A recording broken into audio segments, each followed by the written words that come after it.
આજે અમે રાજકોટ સ્વામિનારાયણ ગુરુકુળથી સરદાર પટેલની 150મી જન્મ જયંતિની ઉજવણીને ભાગરૂપે અમે એક પદયાત્રા કાઢી છે અને આ પદયાત્રા રાજકોટથી શરૂ કરી અને સાપર વેરાવળ થઈ ગોંડલ રાત્રિ રોકાણ થઈ અને બીજા દિવસે સવારે 27 તારીખે નીકળશે અને કાગવડ ગામ રોકાશે.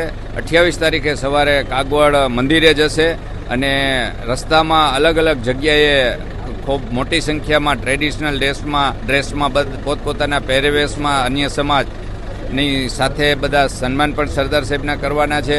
અને અમારી આ પદયાત્રાનો મુખ્ય ઉદ્દેશ છે કે એકતા, અખંડિતતા અને સર્વ સમાજને જોડવાનો, આત્મનિર્ભર ભારત બનાવવાનો.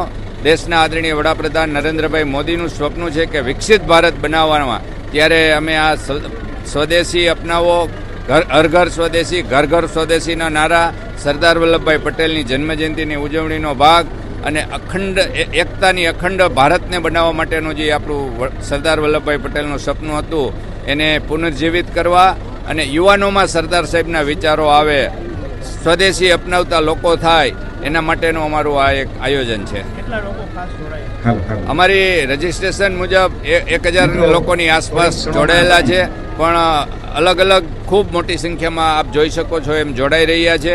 અને રસ્તામાં પણ અલગ અલગ જગ્યાએથી લગભગ 12થી વધારે કોલેજો પણ આમાં સામેલ છે. એનસીસી અને એનએસએસના સ્ટુડન્ટો પણ આમાં જોડાયા છે અને કાગવડ સુધીમાં ખૂબ મોટી સંખ્યામાં લોકો જોડાવાના છે.